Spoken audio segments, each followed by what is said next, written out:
Hello everyone, my name is PlasmaWasp and today I prepared a Stinger review for those who enjoy point-and-click adventure games. When I was a kid, point-and-click games were my most favorite and most played games. Nowadays I usually play at least one of those every year, but definitely not as much as before. This time my choice was influenced by Keymailer, which offered me a free copy of a game called Unforeseen Incidents. It was already on my Steam wishlist from before, and it definitely looked like my kind of game, so I decided to give it a go. Unforeseen Incidents has the typical story of many other humorous point-and-click adventure games. You are playing as a guy who has been falling behind in many aspects of his life. Yes, he is a loser. He doesn't have a job or girlfriend, his apartment looks like a mess, and so does his life. But in the story of the game, he turns out to be the hero who saves the world. Against all the odds, he manages to do things no other man can. His awkwardness and clumsiness are the advantages here because it's exactly the kind of person saving the world needs. It means the story is very predictable. We have seen those kinds of things in many other games, movies, TV series. But it doesn't really matter. I still found its story very funny, silly and cute. The gameplay in Unforeseen Incidents is also nothing unusual compared to other point-and-click games. You walk around, talk to people, combine items and solve puzzles. The difficulty of puzzles goes up with every chapter.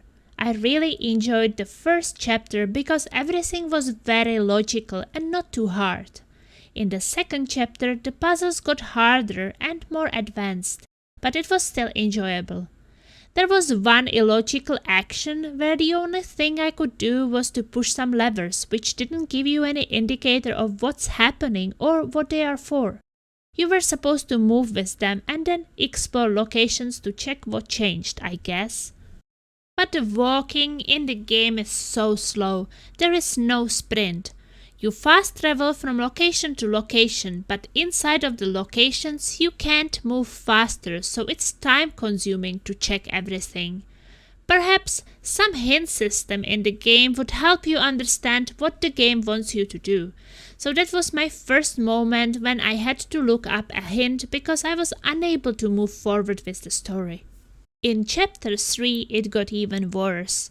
Especially one puzzle that was completely far-fetched, wanting you to make connections where most people would see none. It was quite disappointing. I dislike looking solutions up, but I had to do it here because I would never have figured this one out. Many times in puzzle games, I feel stupid when I look up solutions and realize that I could have solved that easily if I just tried harder and didn't give up early. In this puzzle, I was glad that I saved my time and looked it up. In general, many of the in-game puzzles require you to have a good understanding of the language of the game. Here is an example. I struggled understanding lines like, "He started painting from life." I thought it meant to paint alive creatures like people or animals. But what it really means is to paint from reality, so places which exist in reality. I couldn't solve the puzzle because I had no idea that I was misunderstanding the meaning of the clues. I'm sure if English was my first language or if the game was available in Czech, it would have been easier to solve certain things.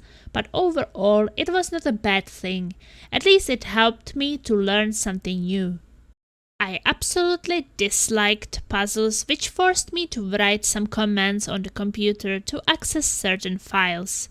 Help, list, access something, I never knew or understood what the game wanted me to write in or how to find out what files are on the computer and how to get access to them just by using commands.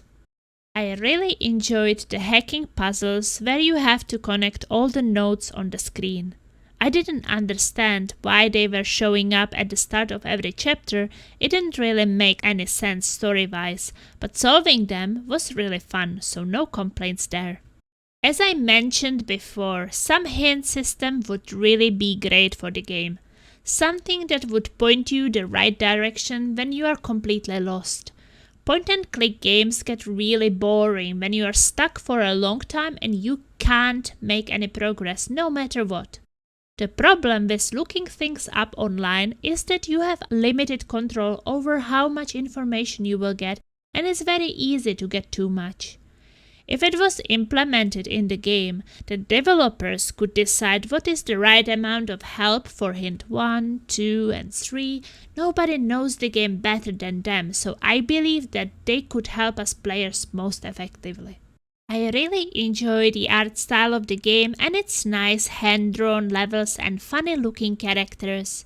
It has an average amount of animations, but there is definitely enough of them that it feels like a proper point-and-click game and not a hidden object-like game.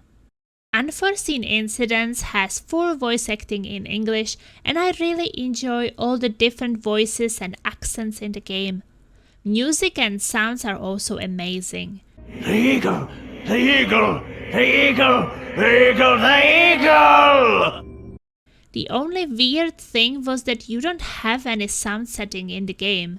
In the menu you only get language and subtitle settings. Nothing about the volume of the game at all. It wasn't a problem, the sound volume set by the game was perfect for me, but what if it wasn't, or maybe it won't be for someone else? Volume settings should definitely be in every game. It's standard by now. Overall, I enjoyed Unforeseen Incidents a lot. The best thing about the game is definitely its silly humor, which made me giggle often. What are you doing with your face? Just felt like kind of a kiss moment. Nope, different kind of moment. Okay, yes. Good. It's such a relaxing game, bringing me back to my childhood. If you like point-and-click games, definitely don't miss out on this one, because it's one of the better ones of recent years. Thank you so much for watching. If you enjoyed my Stinger review, don't forget to like it, and I also appreciate all the constructive feedback I get on my reviews, so I can improve them even more in the future. Take care everyone, and I will hopefully see you very soon in another Stinger review. Ta-da! Tiddy! Doo-doo! Stingers up!